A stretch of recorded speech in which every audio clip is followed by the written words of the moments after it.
नमस्कार, सूजस बुलेटिन में आपका स्वागत है। मैं हूं आपके साथ जसविंदर सहगल।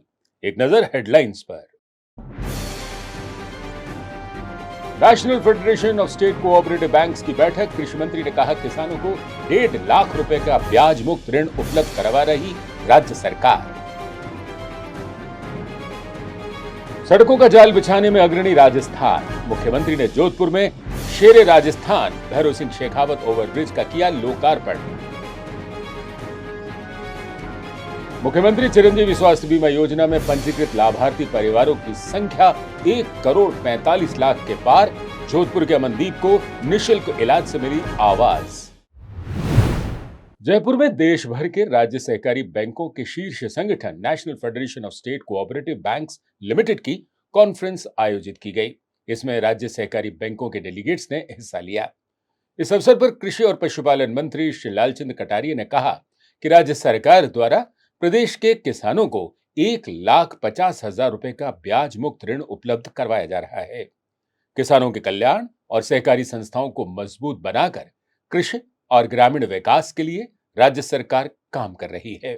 सहकारी बैंकों और ग्राम सेवा सहकारी समितियों के आर्थिक सुदृढ़ीकरण के लिए अल्पकालीन फसली ऋण वितरण की एवज में नाबार्ड द्वारा पुनर्वित्त को 40% से बढ़ाकर 60 से 70% किए जाने की जरूरत है। वहीं प्रमुख शासन सचिव सहकारिता श्रीमती श्रेया गुहा ने बताया कि इस साल किसानों को 22,000 करोड़ का ब्याज मुक्त फसली ऋण उपलब्ध करवाया जा रहा है। मुख्यमंत्री श्री अशोक गहलोत के विजन से राजस्थान सहकारी ग्रामीण परिवार आजीविका ऋण योजना के तहत केंद्रीय सहकारी बैंकों द्वारा 3,000 करोड़ रुपए का ब्याज मुक्त लोन उपलब्ध करवाया जा रहा है। 18 साल बाद नेस्कॉप की टीम यहाँ आई है अपने एजीएम यहाँ करने के लिए, और हमें गर्व है कि उन्होंने जयपुर शहर को चुना है।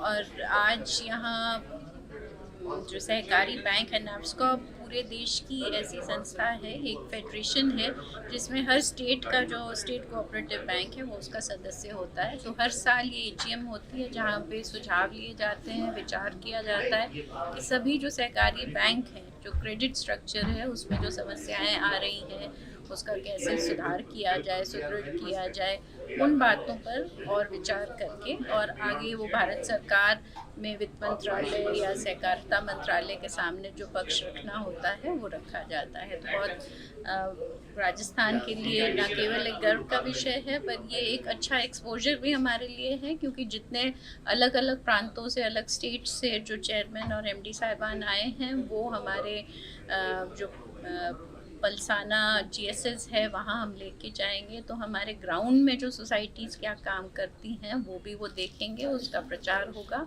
तो हमारे लिए ये बहुत ही अच्छा मौका आज है। मुख्यमंत्री श्री अशोक गहलोत ने जोधपुर में सोमवार रात शेरे राजस्थान भैरव सिंह शेखावत ओवरब्रिज का लोकार्पण किया। इस अवसर पर मुख्यमंत्री ने पट्टिका का अनावरण कर ओवरब्रिज का लोकार्पण किया। मुख्यमंत्री ने कहा कि इस ओवरब्रिज का नाम शेरे राजस्थान श्री भैरव सिंह शेखावत के नाम पर ही रहेगा। उन्होंने बुनियादी सेवाओं, लोक सुविधाओं, शिक्षा, चिकित्सा, सड़क, पानी, बिजली, आईटी, सड़कों के विकास और विस्तार, सामाजिक सुरक्षा योजनाओं का जिक्र किया। उन्होंने कहा कि राजस्थान कई मामलों में देश में नंबर 1 स्थान पर है। लंबे अरसे से जिसकी इंतजार था, ये आरटीओ ब्रिज के नाम से तो एरिया था ही था, और शिलान्यास भैरव शेखर साहब के नाम का अवसर किया गया। आज भी वही नाम रहेगा, भैरव शेखर साहब के नाम का ही ब्रिज रहेगा। ओवरब्रिज, अंडरब्रिज राजस्थान में जिस प्रकार से बन रहे हैं, इससे जो सहूलियत मिलती है आप सबको मालूम है कि किस रूप में जोधपुर के विकास में एक और कड़ी जुड़ी हुई है। इतना शानदार काम होने के बाद में आपकी नेशनल हाईवे बन रही है, स्टेट हाईवे बन रही है राजस्थान के अंदर, डिस्ट्रिक्ट मेजर रोड बन रही है, सड़कों के मामले में राजस्थान आप बहुत आगे बढ़ गया। और अब प्रदेश के विकास के लिए मुख्यमंत्री स्तर पर जारी कुछ महत्वपूर्ण स्वीकृतियों में सबसे पहले बात बांसवाड़ा के प्रसिद्ध स्मारक और समाज सुधारक गोविंद गुरु की साधना स्थली मानगढ़ धाम की। राज्य सरकार इसे राष्ट्रीय स्मारक के रूप में विकसित कराएगी। इसकी डीपीआर बनाने के लिए मुख्यमंत्री अशोक गहलोत ने 1 करोड़ रुपए के प्रस्ताव को मंजूरी दी है। सीएम ने विश्व आदिवासी दिवस 9 अगस्त को मानगढ़ धाम राष्ट्रीय स्मारक के रूप में विकसित कराने और 100 करोड़ रुपए की लागत से विकास कार्य कराने की घोषणा की थी। समाचार अभी और भी हैं, मिलते हैं इस ब्रेक के बाद। इकोनॉमी जीडीपी में हो रही बरकत क्योंकि गहलोत सरकार है प्रतिबद्ध, है लक्ष्य अब 10 गुना हो राज्य में बढ़त, मिले हर वर्ग को विकास में हिस्सा और राहत, आपके सुझाव और हमारे प्रयास मिलकर रहेगी मंजिल है पूरा विश्वास, तय हो चुकी है दिशा बढ़ा दिया कदम, 7 वर्षों में राजस्थान को बनाकर रहेंगे नंबर 1।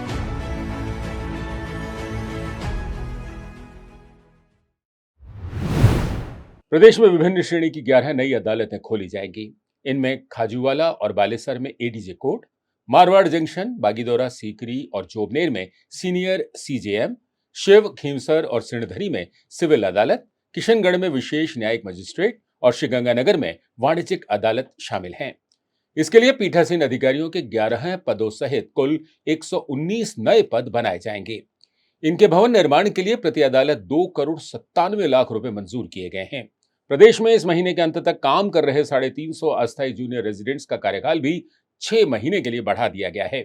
इससे आमजन को बेहतर चिकित्सा सुविधाएं उपलब्ध हो सकेंगी। आज विश्व पर्यावरण स्वास्थ्य दिवस है। राज्य प्रदूषण मंडल ने जयपुर में विभिन्न मुद्दों पर IITM, NTPC और RSPCB के बीच MOU किए। Environmental audit scheme, merger of consent scheme के साथ एंड ऑफ लाइफ व्हीकल के FAQ जारी किए गए। खराब वायु गुणवत्ता, पारिस्थितिकी विविधता का नुकसान और रासायनिक असंतुलन जैसे पहलू किसी क्षेत्र के पर्यावरणीय स्वास्थ्य को प्रभावित करते हैं।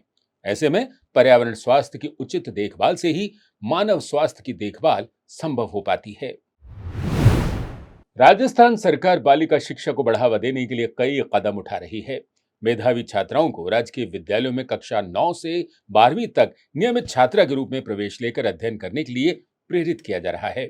बालिकाओं को स्कूल जाने में कोई परेशानी न हो, इसके लिए कालीबाई बील और देव नारायण छात्रा योजना चलाई जा रही है, जिसके तहत मेधावी छात्राओं को निःशुल्क स्कूटियां प्रोत्साहन के रूप में उपलब्ध करवाई जा रही हैं, ताकि उच्च शिक्षा के लिए उनके पास वाहन सुविधा उपलब्ध हो।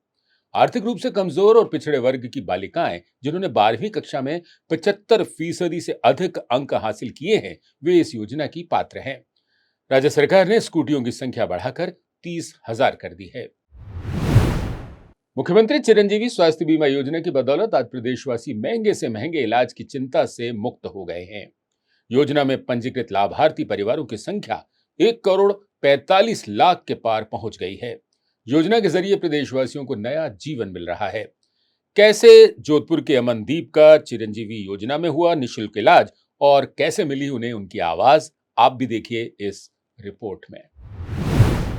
मायूस था मुकद्दर, हर कदम इम्तिहान, छिन रहा था बचपन, घुट रहे अरमान। मायूसी, उदासी और बेबसी की ये कहानी है जोधपुर के रंजीत सिंह और सिमरन कौर की। बेटा बचपन से सुन नहीं पाता और ऑपरेशन के लिए नहीं थे पैसे।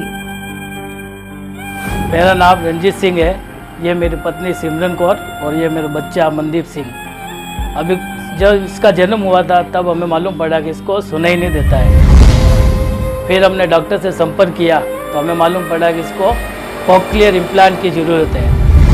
तो इसके तहत 8 से 10 लाख रुपए का खर्चा आ रहा था, जो मेरी हैसियत नहीं थी करवाने की। फिर हमें मालूम पड़ा मुख्यमंत्री चिरंजीवी योजना के बारे में, तब हमने वहाँ पे संपर्क करने के बाद इसका चिरंजीवी योजना के तहत निःशुल्क ऑपरेशन और कॉक्लियर इम्प्लांट किया गया। टोटल मेरे तकरीबन 7 से 8 लाख रुपए का फायदा हुआ है। जी, मेरे जेब से तो 1 रुपया भी खर्च नहीं लगा है। तो अब मेरा बच्चा सुनाई देता है, थोड़ा बहुत बोलता भी है। और इस तरह बेटे मनदीप सिंह को सुनता और बोलता देख दूर हुई रंजीत और सिमरन की चिंता। उस योजना का हमें बहुत अच्छा लाभ मिला है और मैं मुख्यमंत्री राजस्थान के श्री अशोक गहलोत का बहुत बहुत आभारी हूँ और उनको मैं धन्यवाद देना चाहता हूँ। मुख्यमंत्री का बहुत आभारी हूँ जिन्होंने स्पीच थेरेपी भी करवाई। हमारी इतनी हैसियत नहीं थी कि हम इतना करवा सके खर्चा।